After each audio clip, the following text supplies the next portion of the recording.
아까 화이팅 소리가 남다르게 크던데 좀 형들한테 교육을 받은 건가요? 어떤 건가요? 아닙니다. 제가 화이팅을 외치고 싶어서 외쳤습니다. 제가 이 무대를 나가게 돼가지고 기쁘고 영광이라고 생각하고 있습니다. 그 화이팅 한번 해주시면 안 될까요?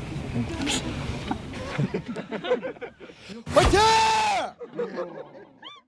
그런 압박감이나 긴장감 속에서도 자신 있게 제가 이때 동안 준비해 왔던 것을 보여줄 수 있는 그런 무대를 준비할 수 있는 것 중에 하나가 큰 배움이었던 것 같습니다.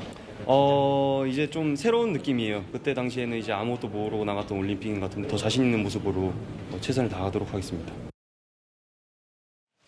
자랑스럽습니다. 김재덕 선수. 세계 최강 한국 양궁이 보신 그대로 남자 선수들도 단체전에서 금메달을 따냈습니다. 그 가운데서도 지금 화면 속의 주인공 김재덕 선수, 파이팅 보이라고 불리는데요. 김재덕 선수가 그 중심에 서 있습니다.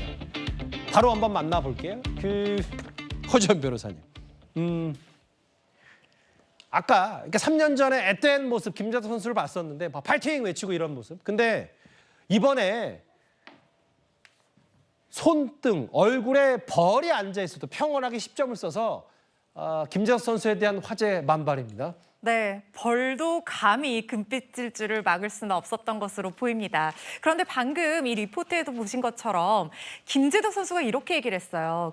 그 이전의 도쿄올림픽과 지금의 차이는 압박감이나 긴장감 속에서도 자신 있게 준비해왔던 걸 보여줄 수 있는 그런 차이점이 있다 이렇게 얘기를 했잖아요. 그동안 정말 엄청난 소음과 여러 가지 상황을 다 가정을 해서 정말 피나는 훈련을 해왔던 겁니다. 그래서요, 지금 이 도쿄올림픽 당시에 그때 이제 170bpm까지 치솟았다, 심박수가 이런 얘기가 나왔었는데 이번에는 김재덕 선수 경기 내내 60에서 90bpm 사이에 안정적인 심박수를 유지했다고 하고요. 말씀하신 것처럼 심지어 이 준결승전에서 활 쏘고 준비를 하고 있는데 벌이 손등에 앉은 거예요. 예. 그래도 흔들리지 않았습니다. 안정적으로 심박수가 80bpm 유지를 했다고 하고요. 그 벌이 아랑곳하지 않고 쐈는데 명중을 한 겁니다. 10점에 면중을 했다고 하고요. 김재덕 선수가 그랬습니다. 안 쏠 수가 없었다고 합니다. 그러니까 벌이 우리의 금을 막을 수가 없었던 거죠.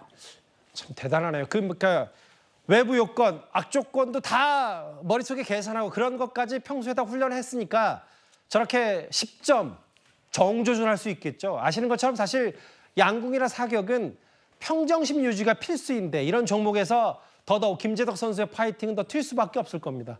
홍정순 기자님. 근데 이 사진 어제 오늘 꽤 회자가 됐던 사진이었어요. 크게 한번 부탁드려도 될까요?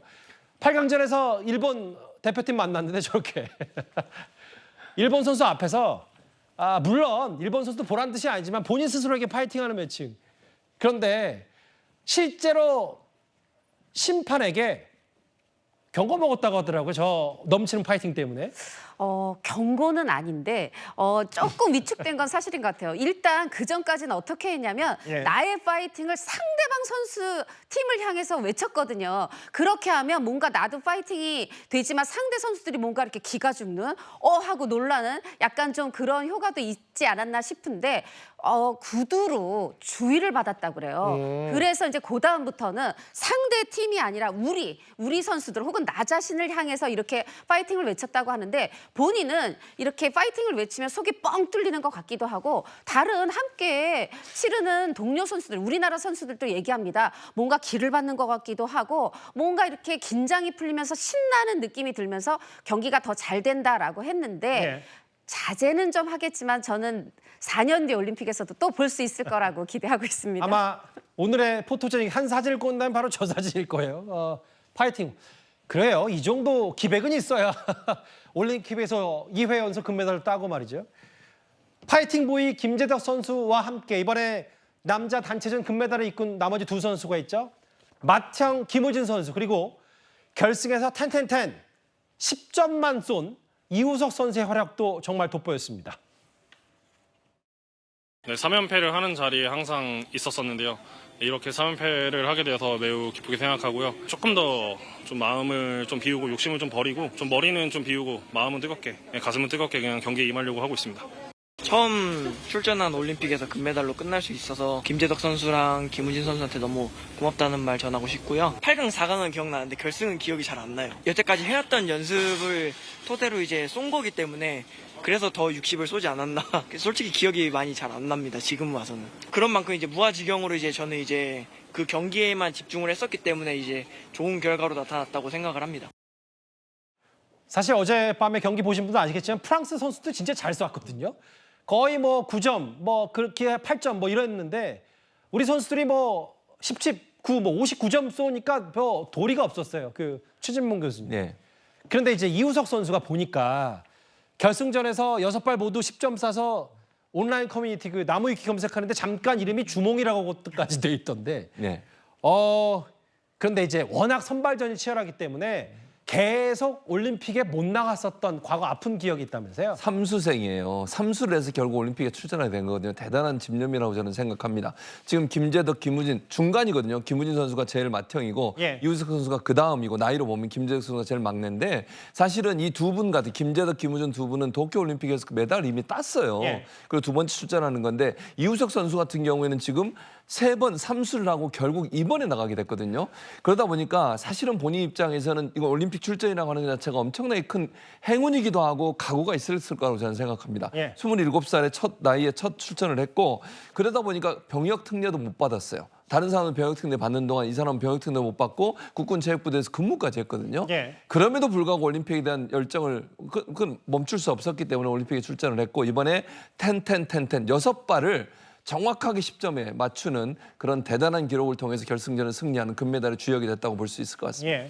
사실 뭐 이렇게 3연속 금메달을 따는 김우진 선수나 아니면은 지난 도쿄올림픽에서는 최연소 기록을 했다가 이번에 그걸 반효진 선수한테 넘겨주고 또 이렇게 연속 금메달을 딴 김재덕 선수 다 박수를 쳐야 되는데 우리 국민들은 이렇게 뭔가 아픈 사연이 있다가 이번에 드디어 해냈을 때 더 큰 응원을 하는 것 같아요. 2016년 리우데자네이루 때는 국내 선발전에서 4위여서 못 나갔고 2020년 도쿄올림픽 때는 사실은 들었거든요. 3위 안에. 그런데 하필 그때 코로나로 1년 뒤로 맞아요. 미뤄지면서 그때 선발전을 다시 치르면서 못 나간 겁니다. 이런 아픈 사연이 있었던 또 최 교수님 말씀하신 것처럼 그 병역 특례도 2018년 자카르타 팔렘방 아시안 게임 때 개인전 금메달, 은메달을 우리 선수가 붙었는데 그 금메달이 요번에 제일 맏형 김우진 선수예요. 맞아요. 은메달이라서 또 안 되고 또 단체전도 그때 금메달을 못 따서 병역을 이제 이행했는데 저는 이러한 것들이 다 좋은 경험이 돼서 이번에 이렇게 더 큰 박수, 3배, 4배, 10배의 박수를 받고 있는 게 아닌가 싶습니다. 여기 이제 특히 이 순서도 바꿔서 사실 근데 이우석 선수가 시작부터 다 6발 연속으로 10점을 다 쏴버리니까 뭐 실력들도 출중한 나머지 맏형과 동생이 또 잘 따라올 수밖에 없었고요.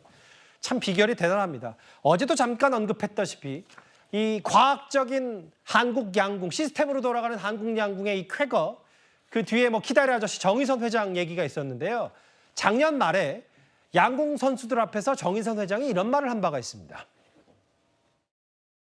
최선을 다해 준비하고 공정하게 경쟁했는데 성적이 기대에 못 미쳐도 괜찮습니다. 더 열심히 하면 됩니다. 보다 중요한 거는 우리 모두가 어떠한 상황에서도 품격과 여유를 잃지 않는 진정한 1인자로서의 모습을 보여주는 것입니다. 이를 통해서 국가의 품격을 높이고 국민들에게 자부심을 안겨드릴 수 있습니다. 세계 최강의 실력이 한 발 더 나가서 품격과 여유가 있어야 된다. 정의선 양궁협회 회장이 작년 말에 했던 저 인터뷰 내용이 오늘 또 많이 회자가 됐고 뭐 그래서 축구협회 회장과 양궁협회 회장 뭐 이런저런 온라인에서 뭐 갑론을박들이 있는 것 같습니다. 네, 최근에 아무래도 축구협회 이슈가 됐다 보니까 이 두 협회의 모습이 비교가 될 수밖에 없는 상황인 것 같습니다. 그런데 양궁을 후원하는 데 원칙이 있다고 해요. 예. 그러니까 전폭적인 지원은 아끼지 않되 그 내부의 어떤 행정이나 이런 것에는 개입을 하지 않는다고 합니다. 그리고 이 우리가 이런 얘기 하잖아요. 양궁 국가대표가 되는 것이 금메달 따는 것보다 어렵다. 그만큼 선발 과정이 굉장히 공정하고 인재들이 있다고 하면 아주 그 능력에 따라서 대접해주되 경쟁을 치열하게 가져가는 것. 이것이 어떤 잡음이라든가 이런 것들이 없는 배경인 동시에 예. 우리 양궁 선수들이 그야말로 마음 놓고 다른 거 신경 하나도 안 쓰고 오직 실력으로만 경쟁을 해서 이렇게 스스로 기량을 키울 수 있는 그런 배경이나 토양이 되어주지 않은 비결인가, 되어준 어떤 비결이 아닌가 싶습니다. 그 선수들이 워낙 잘해서 난 묻어간다고 했는데 이제 우리 선수들은 특이하게 뭐 당연한 거지만 단체전에 좀 더 힘을 주고 개인전에 이제 본인 실력대로 하겠다. 그만큼 단체전에 공을 들이는 팀워크가 중심이 된 게 한국 양궁이거든요. 개인전 여자래요. 제 정치권 이슈 많이 하다 보니까 여자 남자 모든 동반 우승까지 개인전 우승까지 기대하겠습니다. 이런 실수를 하다니.